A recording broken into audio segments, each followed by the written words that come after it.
आज हमारे सिंधु सरस्वती सभ्यता का आखिरी पाठ है, इसका नाम है नगरों का पतन। आखिर हमने पढ़ा जो सिंधु सरस्वती सभ्यता में कि जो सिंधु सरस्वती सभ्यता थी वो बहुत ज्यादा विकसित थी, बहुत ज्यादा वहां पे विकास हुआ था, बहुत सुदृढ़ और अच्छे तरीके से वो कार्य कर रही थी। लेकिन इतने बड़े, इतने विशाल जो नगर था उसका अचानक से समाप्त हो जाना, समय बीतता और वो आज एक भी वहां पे कुछ भी नहीं है। वो कैसे हुआ, इसके पीछे कई कारण अलग अलग वैज्ञानिकों में, इसका कोई भी एक सीधा मत नहीं है, कोई सीधा साक्ष्य नहीं है, लेकिन अलग अलग वैज्ञानिकों ने अपने अपने हिसाब से अलग अलग कारण बताए हैं। ठीक है, हम उन सभी कारणों को पढ़ेंगे। मैंने यहाँ पे लाइन वाइज लिख रखा है 10 कारणों को। ठीक है, हम इनके बारे में पढ़ेंगे और जानेंगे कि आखिर इतनी बड़ी सभ्यता, इतने ज्यादा टेक्नोलॉजी, इतनी ज्यादा उन्नति, इतना व्यापार, इतना सक्षम और इतना नौसेना के अंदर, नौसेना कह रहा हूँ, जल मार्ग के द्वारा व्यापार करने वाली, इतने दूर तक ईरान तक जिसका व्यापार हुआ करता था लोथल से, इतने बड़े साम्राज्य का आखिर समय के साथ कैसे पतन हो गया और वो एकदम बिल्कुल ही खत्म हो गई। कुछ भी साक्ष्य नहीं मिलते हैं। अलग अलग लोगों ने अलग अलग मत दिया है, हम एक एक मतों को जानेंगे। पहला पॉइंट तो बताया गया है युद्ध। जो सिंधु घाटी सभ्यता थी, वहां के व्यक्ति थे वो शांति प्रिय थे। मैंने आपको पहले ही बताया कि वो शांति प्रिय थे, युद्ध नहीं किया करते थे, वो युद्ध से डरते थे। और लेकिन माना जाता है कि वहां पे युद्ध, जो बाहरी लोगों का आक्रमण है वो बढ़ने लगा और वो उनके आक्रमणों से आपतीत हो गए, परेशान हो गए।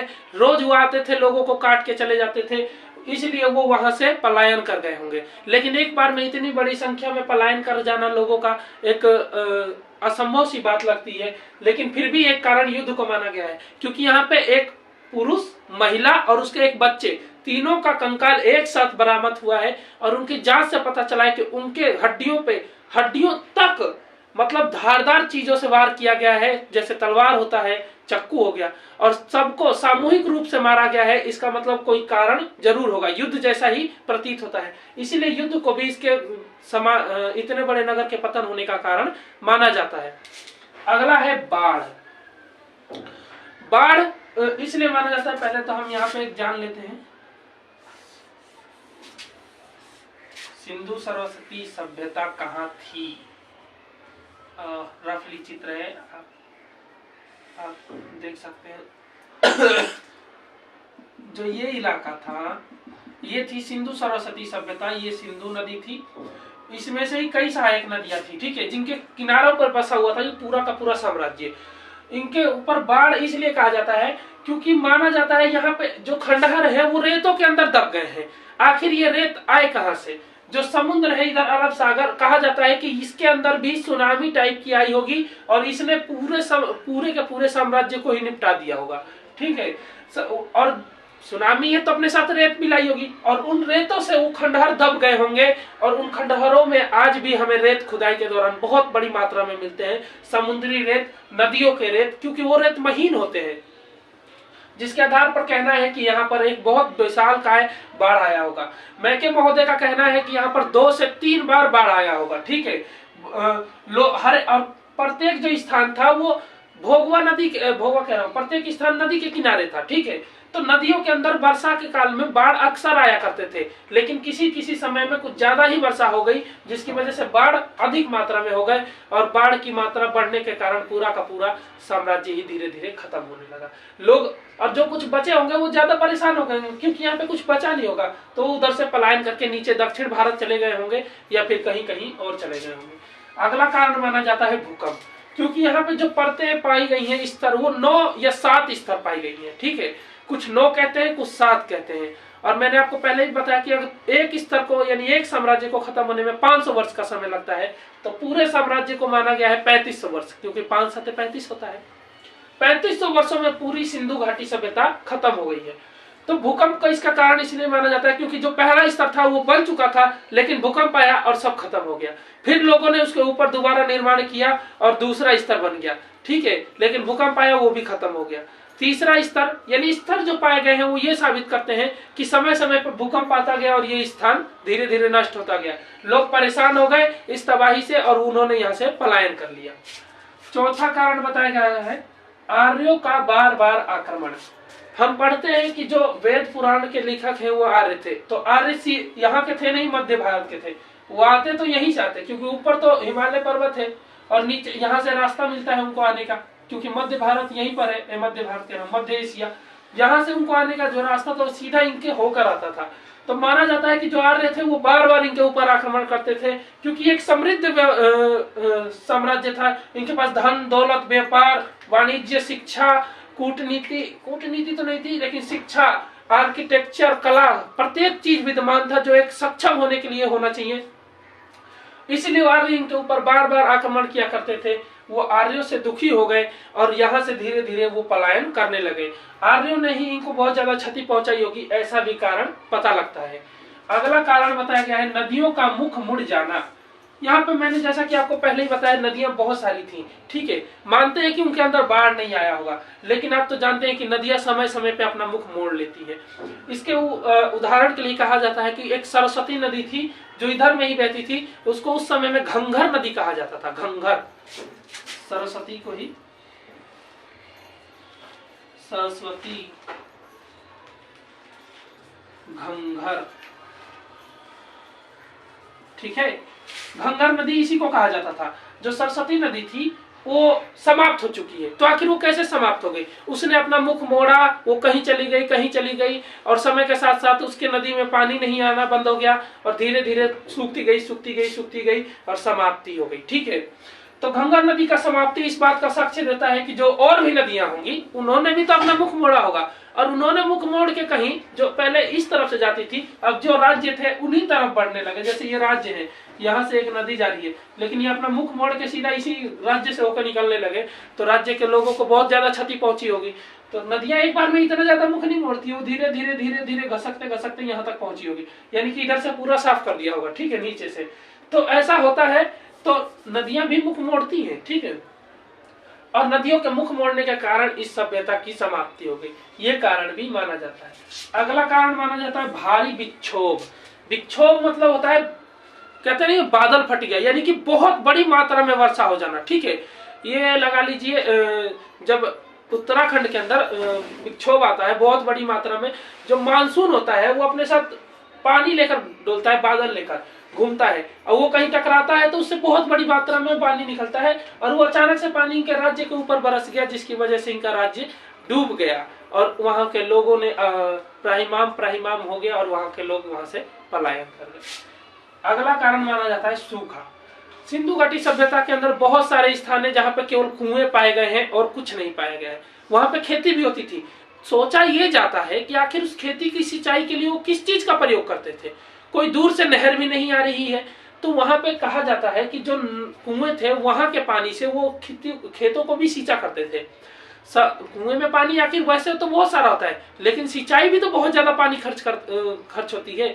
लोग समय के साथ सिंचाई करते गए, कुएं का पानी का स्तर घटता गया और भूतल का भी स्तर घटता गया, पानी की कमी हो गई, वहां के लोग यहाँ से फिर पलायन कर गए। खेती होती नहीं, खेती भी नहीं हो पाती थी, पीने के लिए भी पानी की अब दुर्दशा होने लगी और लोगों ने सूखा के कारण यहाँ से पलायन कर लिया। 8वां कारण माना जाता है मानसूनी हवाएं। जो मानसूनी हवाएं थे, जो जैसे कहा जाता है ना, हमारे भारत के अंदर यहाँ से मानसून एंट्री करता है, यानी कि वो हवाएं जिनके अंदर पानी भरा होता है, बादल लेके जो हवाएं घूमती है उन्हें मानसूनी हवाएं कहा जाता है। मानसूनी हवाएं इधर से भी आती हैं, इनको पश्चिमी विक्षोभ कहा जाता है, ठीक है।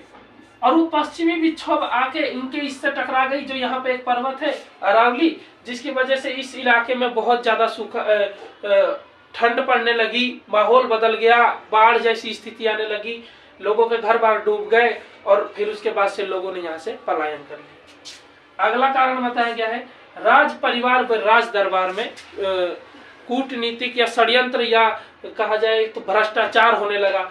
यहाँ पे कुछ शासन के इतना बड़ा साम्राज्य था, इसको कौन चलाता था, इसलिए कहा जाता है कि यहाँ पे शासन भी था, लेकिन वैसे कोई खास साक्ष्य नहीं मिला है कि यहाँ पर शासन था, मगर फिर भी कहा जाता है कि यहाँ पे शासन था। वो शासन होगा तो राज परिवार भी होगा, राज परिवार होगा तो राज दरबार भी होगा, राज दरबार होगा तो आप जानते हैं कि एक राजा का भाई खुद राजा बनने के लिए अपने भाई को मारने की पूरी कोशिश करता है ताकि वो राजा बन जाए।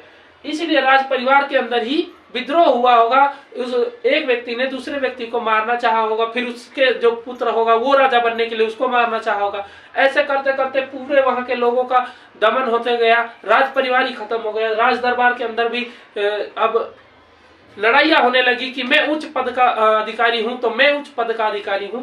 इसीलिए जो राज दरबार भी है वो भी धीरे धीरे समाप्त होने लगा।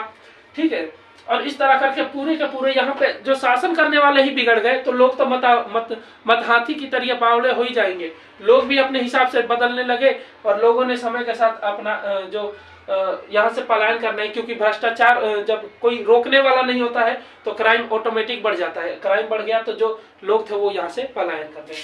अगला कारण बताया गया है रेगिस्तान का प्रसार। इस कारण को बहुत ज्यादा मत प्राप्त हुआ है और इससे भी ज्यादा मत प्राप्त हुआ है बाढ़ को, क्योंकि अधिकतर जो कारण थे वो बाढ़ के ही कारण यहाँ के लोगों का माना जाता है कि निकल लिए। रेगिस्तान का प्रसार इसलिए होने लगा क्योंकि अरावली पर्वत धीरे धीरे उठती गई और इधर का जो विक्षोभ था वो जाता था अरावली से टकरा के फिर इधर उत्तराखंड की तरफ चला गया। जैसे यहाँ से विक्षोभ गया, यहाँ से जो बीच वाली वो है यहाँ से जाके अरावली पर्वत यहीं पर तो है राजस्थान में, यहाँ से टकराया और यहाँ से इधर चला जाता था, इस तरह घूमता रहता था, फिर वापिस जो भी हो, लेकिन इधर आके खत्म हो जाता था।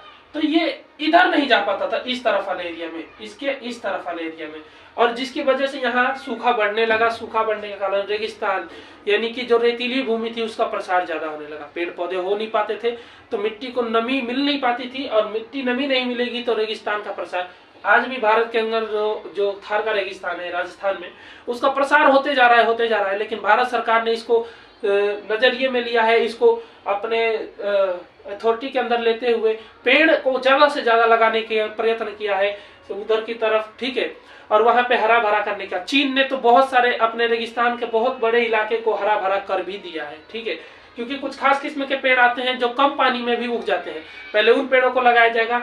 इसमें कई नियम बनाए हैं, पहले कम पानी वाले, फिर थोड़ा ज्यादा पानी वाले, फिर हरे भरे पेड़। ठीक है, इस तरह इस सूखा किया हरा भरा किया जाएगा। लेकिन उस समय रेगिस्तान का प्रसार होने लगा, कुछ बचा नहीं और लोग वहां से पलायन। इन सब में जितने भी 10 कारण बताए गए हैं, इसमें जो बाढ़ है उसके ऊपर सबसे ज्यादा जोर दिया गया है कि जो बाढ़ था उसने मनुष्य को सबसे ज्यादा नुकसान पहुंचाया। ठीक है, और जिसकी वजह से यहाँ के जो व्यक्ति थे वो पलायन कर गए। जो सिंधु घाटी सभ्यता थी, इसके नगर के जो नगर थे उनके पतन का सबसे बड़ा कारण बाढ़ और उसके बाद से रेगिस्तान का प्रसार माना जाता है। हम और सिंधु घाटी सभ्यता में अगला पॉइंट जो आता है कि उत्तर सिंधु घाटी सभ्यता, यानी कि सिंधु घाटी सभ्यता के बाद की जो सभ्यता थी वो कैसी थी, तो उसमें केवल एक नगर का नाम आता है, उसका नाम है कालीबंगा।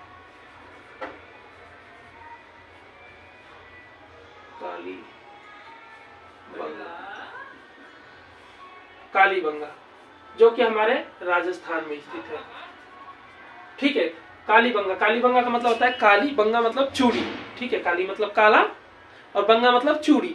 तो कालीबंगा जो सभ्यता थी इसको एकमात्र माना जाता है कि उत्तर से सरस्वती सभ्यता की एकमात्र स्थान ये प्राप्त हुआ है कालीबंगा, जहां पर अभी भी सुदृढ़ रूप से व्यवस्था चल रही थी धीरे धीरे, और ये चलती आ रही थी। तो उत्तर वैदिक काल में यही एक था। और आज हमारा सिंधु घाटी सभ्यता का चैप्टर समाप्त हो गया है। आप इसका स्क्रीनशॉट ले सकते हैं। इन कारणों को ध्यान रखना, पेपर में अगर आएगा नगर पतन के तो आप इन 10 पॉइंटों को लिख के इसको थोड़ा थोड़ा भी लिख देंगे तो बहुत ज्यादा हो जाएगा, 2-3 पन्ने भर जाएंगे, 10 नंबर तक का क्वेश्चन आ सकता है। पूरा वीडियो देखने के लिए धन्यवाद।